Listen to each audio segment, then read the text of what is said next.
हाँ, तो नमस्कार प्यारे बच्चों। तो आज के क्लास में हम लोग पढ़ने वाले हैं बिहार बोर्ड कक्षा 12वीं का हिंदी का फर्स्ट नंबर चैप्टर बातचीत। इस पाठ को हम लोग बहुत ही अच्छे तरीका से समझने वाले हैं।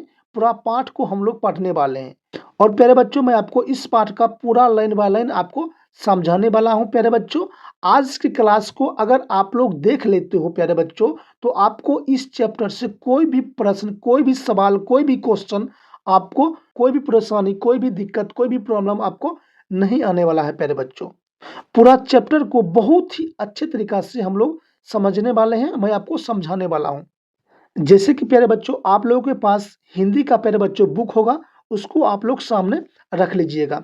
और प्यारे बच्चों यहाँ पर जो लिखा गया है प्यारे बच्चों, आपके बुक में भी प्यारे बच्चों वही चीज लिखा गया होगा। प्यारे बच्चों मैं आपको अच्छे से समझाने के लिए मेरे द्वारा ये पीडीएफ तैयार किया गया है, जो प्यारे बच्चों आपको समझ आ जाए, इसलिए प्यारे बच्चों मैं आपके सामने इतना इतना बड़ा लिख के लाया हूँ। ठीक है, तो जो प्यारे बच्चों ये पीडीएफ में होगा प्यारे बच्चों, वही आपके बुक में भी होगा प्यारे बच्चों। तो आप लोग अच्छे तरीका से मिला लीजिएगा प्यारे बच्चों। ठीक है, तो शुरू करते हैं क्लास को। तो प्यारे बच्चों मेरा नाम है संजीव कुमार। तो यहाँ पर प्यारे बच्चों आप लोगों को दिख रहा होगा, यहाँ पर लिखा गया है बातचीत, यानी कि प्यारे बच्चों हिंदी का ये फर्स्ट नंबर चैप्टर है।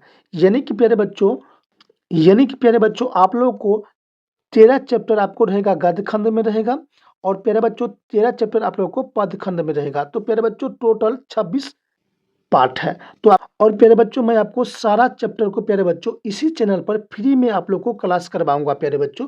तो आप लोग जरूर इस चैनल से जुड़ जाइएगा प्यारे बच्चों। तो फर्स्ट नंबर चैप्टर है आपका प्यारे बच्चों बातचीत। तो ये हिंदी का फर्स्ट नंबर चैप्टर है प्यारे बच्चों। तो बातचीत क्या है? तो बातचीत प्यारे बच्चों निबंध है। क्या है? निबंध है, याद रखिएगा। ये क्या है? ललित निबंध है। क्या है प्यारे बच्चों? ललित निबंध है। जिनके रचनाकार कौन है, जिनके लेखक कौन है? तो बाल कृष्ण भट्ट है। कौन है?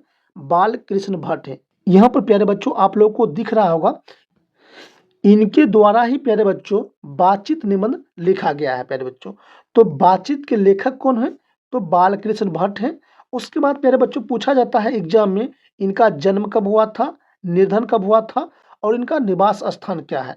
तो प्यारे बच्चों यहाँ पर निवास लिखा होगा, निवास। तो यहाँ पर ये पूछा जाता है प्यारे बच्चों, इनका जन्म कब हुआ, निधन कब हुआ, और निवास स्थान आपसे पूछा जाता है। तो देखिए इनका जन्म हुआ था 23 जून 1844 को इनका जन्म हुआ था, और इनका मृत्यु हुआ था 20 जुलाई 1914 को इनका मृत्यु हुआ था। तो देखिए इनका निवास स्थान प्यारे बच्चों इलाहाबाद, उत्तर प्रदेश। अब देखिए इलाहाबाद का नाम चेंज कर प्यारे बच्चों प्रयागराज रख दिया गया है। तो आप लोग को एग्जाम में प्रयागराज ही देखने को मिलेगा प्यारे बच्चों। उसके बाद प्यारे बच्चों कुछ और टॉपिक्स है जो पूछा जाता है प्यारे बच्चों। वो है टॉपिक्स है प्यारे बच्चों आप लोग के सामने कि उनका माता और पिता, मतलब कि आपसे पूछा जाता है प्यारे बच्चों एग्जाम में कि बाल कृष्ण भट्ट के माता और पिता का क्या नाम था? तो उनके माता का नाम था प्यारे बच्चों पार्वती देवी, और पिता का नाम था बेनी प्रसाद भट्ट। क्या नाम था? बेनी प्रसाद भट्ट नाम था। ठीक है, तो देखिए पिता एक व्यापारी थे और माता एक सुसंस्कृत महिला, जिन्होंने बाल कृष्ण भट्ट के मन में अध्ययन की रुचि एवं लालसा जगाया। मतलब क्या कर रहा है प्यारे बच्चों, बाल कृष्ण भट्ट के पिता एक क्या थे? व्यापारी थे, और बाल कृष्ण भट्ट की माता एक सुसंस्कृत महिला थी, जिन्होंने ही बाल कृष्ण भट्ट के मन में अध्ययन की रुचि को जगाया। मतलब कि प्यारे बच्चों कह रहा है कि सुसंस्कृत महिला वो होता है प्यारे बच्चों, जो क्या होता है कि अच्छी महिला होती है, उसे हम लोग सुसंस्कृत महिला कहते हैं। जैसे कि गांधी जी कहते थे कि उस महिला के संपर्क में रहिए जो सुसंस्कृत हो, गांधी जी भी कहते थे। यहाँ पर क्वेश्चन पूछा जाता है प्यारे बच्चों की बाल कृष्ण भट्ट के मन में अध्ययन की रुचि किसने जगाया? तो आपका आंसर हो जाएगा प्यारे बच्चों, उनके माता ने। कौन? पार्वती देवी ने जगाया था। ठीक है, उसके बाद प्यारे बच्चों हम लोग बात करेंगे यहाँ पर शिक्षा के बारे में बात करेंगे, मतलब कि बाल कृष्ण भट्ट जी का शिक्षा क्या था। ठीक है, तो देखिए प्रारंभ में संस्कृत का अध्ययन 1867 में प्रयाग के मिशन स्कूल से एंट्रेंस की परीक्षा दी। क्या कह रहा है कि 1867 में प्रयाग के मिशन स्कूल में एंट्रेंस के एंट्रेंस की परीक्षा दिए थे। कौन? बालकृष्ण भट्ट जी। उसके बाद प्यारे बच्चों हम लोग बात करने वाले हैं इनके वृत्ति के बारे में बात करने वाले हैं। मतलब कि वृत्ति का मतलब होता है प्यारे बच्चों ये क्या क्या किए थे। ठीक है, तो देखिए इनका सबसे पहले क्या था कि 1869 से 1875 तक प्रयाग के मिशन स्कूल में अध्यापन किए। ठीक है, और 1885 में प्रयाग के CAB स्कूल में संस्कृत का अध्यापन, और 1888 में प्रयाग कार्यस्थ पाठशाला इंटर कॉलेज में अध्यापक नियुक्ति हुई। मतलब कि प्यारे बच्चों 1888 में प्यारे बच्चों इंटर यानी कि पाठशाला इंटर कॉलेज में अध्यापक के रूप में ये नियुक्ति हो गए थे। ठीक है, उसके बाद प्यारे बच्चों हम लोग बात करने वाले हैं इनकी रचना के बारे में बात करने वाले हैं। सबसे पहले हम लोग जानेंगे उपन्यास। ठीक है प्यारे बच्चों, तो उपन्यास में इनका था प्यारे बच्चों बहुत ही अच्छा था। तो इनके द्वारा उपन्यास भी लिखा गया था। तो पहला उपन्यास था प्यारे बच्चों नूतन ब्रह्मचारी, स्व अजान एक सुजान, गुप्त बेरी, रसातर यात्रा, उचित को दक्षिण, हमारी परी, सद्भाव का अभाव। ये सब उनके उपन्यास था। ठीक है प्यारे बच्चों, उसके बाद आपके सामने आता है कि नाटक। मतलब कि उपन्यास के अलावा प्यारे बच्चों बालकृष्ण भट्ट जी और भी कुछ लिखे थे। तो नाटक भी लिखे थे और प्रहसन भी लिखे थे। तो ये दोनों के बारे में हम लोग जानेंगे।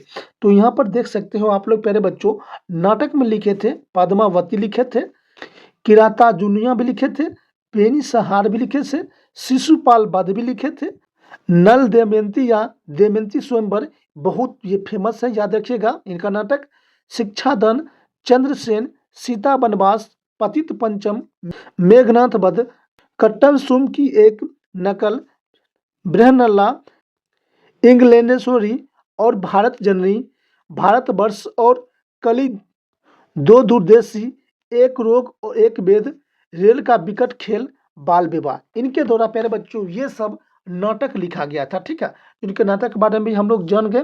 उसके बाद प्यारे बच्चों यहाँ पर आपसे पूछा जाता है प्रहसन। प्रहसन क्या होता है प्यारे बच्चों? प्रहसन प्यारे बच्चों वो होता है निबंध जिसमें हम लोग पढ़ने के बाद प्यारे बच्चों हंसी जाता है, उसे हम लोग प्रहसन कहते हैं। तो प्रहसन में लिखा गया था पहला प्यारे बच्चों जैसा काम वैसा परिणाम, नई रोशनी का विष, आचार विडंबन। ये सब इनके द्वारा प्रहसन लिखा गया था। प्रहसन के बाद प्यारे बच्चों इनके द्वारा निबंध प्यारे बच्चों 1000 के आसपास निबंध जिसमें से 100 से ऊपर बहुत महत्वपूर्ण है। भट्ट निबंध माला नाम से 2 खंड में एक संग्रह प्रकाशित है। मतलब क्या कर रहा है प्यारे बच्चों इनके द्वारा करीबन 1000 से ऊपर निबंध लिखा गया था, जिसमें से प्यारे बच्चों 100 से ऊपर बहुत ज्यादा ही महत्वपूर्ण है। ठीक है, उसके बाद कह रहा है प्यारे बच्चों इनके निबंध माला के 2 खंड में संग्रह प्रकाशित किया गया था। बहुत बात समझिए प्यारे बच्चों, आप लोग अभी तक पढ़ रहे हैं और अभी तक आप लोग पढ़े जा रहे हैं, मगर इनके द्वारा 1000 से ज्यादा निबंध लिखा गया था, जिसमें से प्यारे बच्चों 100 से ऊपर निबंध जो थे बहुत ज्यादा ही फेमस थे। ठीक है, तो प्यारे बच्चों मैं आपको यहाँ तक बहुत ही अच्छे तरीका से समझा चुका हूँ प्यारे बच्चों, और आशा करता हूँ कि आप लोग को प्यारे बच्चों भी समझ आ रहा है। तो प्यारे बच्चों समझ आ रहा है तो प्यारे बच्चों आप लोग वीडियो को लाइक कीजिएगा, शेयर भी करते चलिएगा प्यारे बच्चों। और आप लोग को प्यारे बच्चों जितना भी क्लास आएगा इस यूट्यूब चैनल पर आप लोग को प्यारे बच्चों फ्री में ही आएगा। आप लोग को फ्री में क्लास दिया जाएगा और फ्री में आप लोग को प्यारे बच्चों PDF भी दिया जाएगा। तो आप लोग जरूर चैनल को सब्सक्राइब कर लीजिएगा। ठीक है, तो चलिए प्यारे बच्चों अब चलते हैं हम लोग पाठ के सारांश की ओर चलते हैं। तो प्यारे बच्चों यहाँ पर देखिए मैं आपको इस पाठ का प्यारे बच्चों सारांश बताऊंगा। देखिए आपको जितना बुक में दिया होगा प्यारे बच्चों मैं आपको इस पाठ को प्यारे बच्चों सारांश के माध्यम से प्यारे बच्चों आपको समझाऊंगा। और आपको प्यारे बच्चों उम्मीद करिए आप लोग प्यारे बच्चों जो मैं बताऊंगा प्यारे बच्चों आपके बुक में वही होगा। ठीक है, और देखिए जितना मैं आपको बता दूंगा प्यारे बच्चों उससे बाहर आपके एग्जाम में पूछा भी नहीं जाता है क्वेश्चन प्यारे बच्चों। आप लोग प्यारे बच्चों बहुत ही अच्छा तरीका से देखिए और आप लोग विश्वास करिए प्यारे बच्चों कि मैं आपको जो सारांश बताऊंगा प्यारे बच्चों आपको कोई भी क्वेश्चन, कोई भी प्रश्न, कोई भी सब्जेक्टिव, कोई भी ऑब्जेक्टिव क्वेश्चन आपको नहीं छूटेगा। आप सारा सब्जेक्टिव, सारा ऑब्जेक्टिव प्रश्न को आसानी से प्यारे बच्चों जवाब दे सकते हो। ठीक है, तो चलिए सारांश को हम लोग स्टार्ट करते हैं। तो यहाँ पर प्यारे बच्चों बालकृष्ण भट्ट जी कहते हैं प्यारे बच्चों बाल कृष्ण भट्ट आधुनिक हिंदी के, तो यहाँ पर प्यारे बच्चों लिखा गया है कि बाल कृष्ण भट्ट आधुनिक हिंदी गद्य के आदि निर्माताओं और अन्य रचनाओं में से एक थे। मतलब क्या कह रहा है कि बाल कृष्ण भट्ट जी आधुनिक हिंदी के निर्माताओं में से सबसे अलग रचनाकार में से एक थे।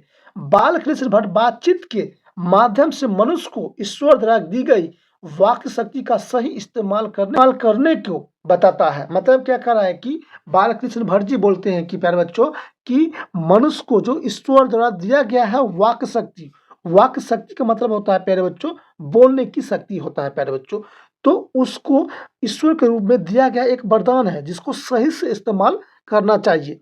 वे बताते हैं कि यदि वाक शक्ति मनुष्य को में ना होती तो क्या कहते हैं कि वो बताते हैं बालकृष्ण भट्ट जी यदि वाक शक्ति मनुष्य के में ना होता तो हम नहीं जानते हैं कि इस गूंगी सृष्टि को क्या हाल होता। मतलब कि बालकृष्ण जी बोलते हैं प्यारे बच्चों कि अगर मनुष्य के पास वाक शक्ति नहीं होता तो यह गूंगी सृष्टि को क्या हाल होता। वे सब लूंज पूंज अवस्था में होते, एक कोने में बैठा दिए जाते होते। मतलब क्या कहते हैं कि अगर प्यारे बच्चों वाक शक्ति नहीं होता तो क्या होता प्यारे बच्चों गूंगी सृष्टि हो जाता ये, और मनुष्य एक लूंज पूंज की अवस्था में कहीं एक कोना में पड़ा रहता।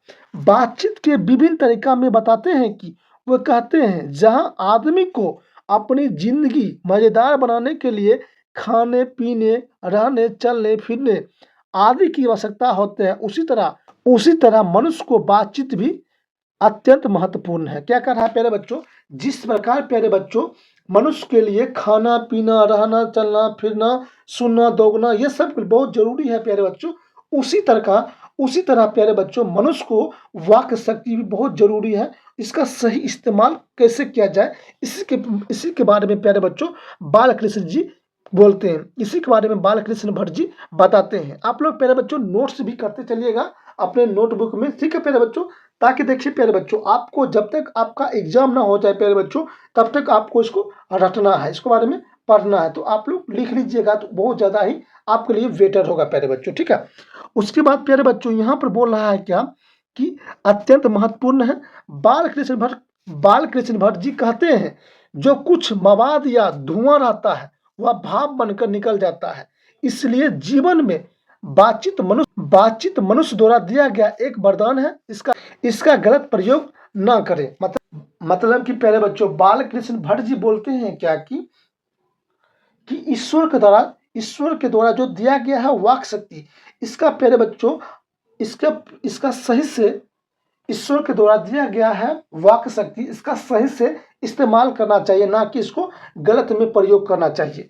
और देखिए प्यारे बच्चों ये बार बार पूछा जाता है कि वेन जॉनसन के अनुसार, हर एक बार ये क्वेश्चन में पूछा जाता है, आप लोग इसको नोटबुक में नोट डाउन करते भी चलिएगा प्यारे बच्चों की वेन जॉनसन के अनुसार बोलने से ही मनुष्य का साक्षात्कार होता है। क्या कहता है कि बेन जॉनसन के अनुसार बोलते हैं बालकृष्ण बोलते हैं क्या बेन जॉनसन के अनुसार कहा गया है प्यारे बच्चों की जब तक कोई मनुष्य बोलेगा नहीं तब तक उसका साक्षात्कार नहीं होगा। ये किनके अनुसार बोला है तो बेन जॉनसन के अनुसार। इसको आप लोग नोटबुक में लिख लीजिएगा प्यारे बच्चों, हर एक साल ये क्वेश्चन पूछा जाता है। उसके बाद प्यारे बच्चों यहाँ पर आपसे एक और पूछा जाता है प्यारे बच्चों एडिसन के अनुसार। क्या कहता है कि एडिसन के अनुसार असल बातचीत सिर्फ दो व्यक्तियों के बीच में हो सकता है। क्या कहता है कि असल बात एडिसन के अनुसार कहा जाता है कि असल बात सिर्फ दो व्यक्ति में ही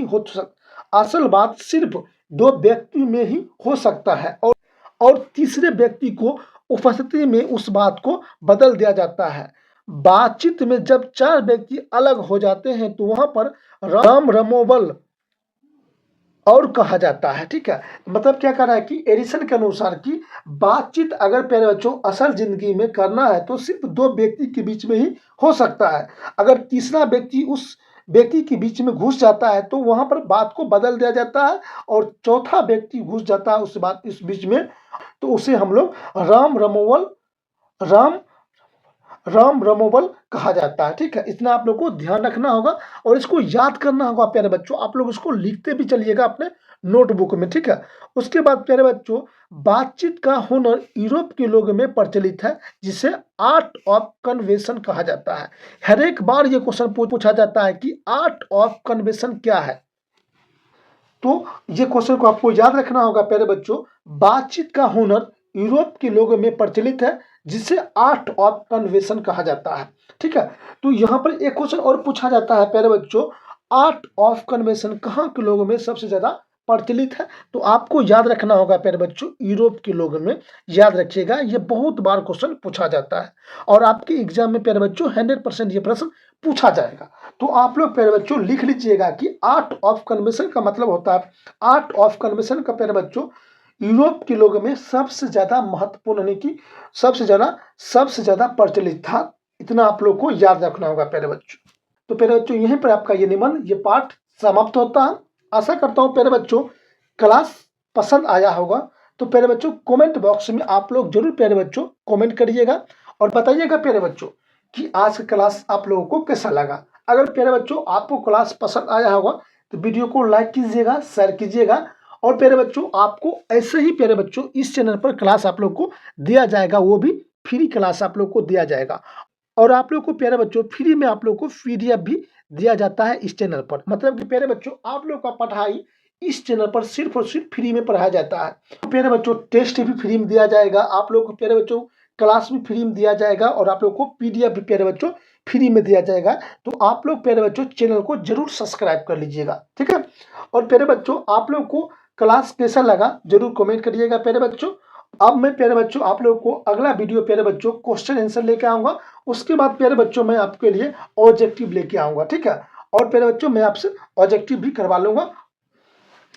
अब प्यारे बच्चों मैं आपके लिए अगला क्लास इसका ऑब्जेक्टिव लेकर आऊंगा, जिसमें आपको प्यारे बच्चों ऑब्जेक्टिव आपको लगाना है, ऑब्जेक्टिव आपको टेस्ट देना है प्यारे बच्चों लाइव में। ठीक है, तो आप लोग जरूर प्यारे बच्चों टेस्ट दीजिएगा। उसके बाद प्यारे बच्चों अगला क्लास फिर आएगा, आपको क्वेश्चन आंसर का आएगा, उसको भी मैं आपको बहुत ही अच्छे तरीके से करवा दूंगा। ठीक है प्यारे बच्चों, आशा करता हूँ क्लास पसंद आया होगा। वीडियो को लाइक कीजिएगा, शेयर कीजिएगा। चैनल पर जो भी बच्चे लोग आए हैं चैनल को जरूर सब्सक्राइब कर लीजिएगा। तो मिलते हैं प्यारे बच्चों आप लोगों से अगले वीडियो में। तब तक नमस्कार मेरे प्यारे बच्चों, बेस्ट ऑफ लक, जय हिंद।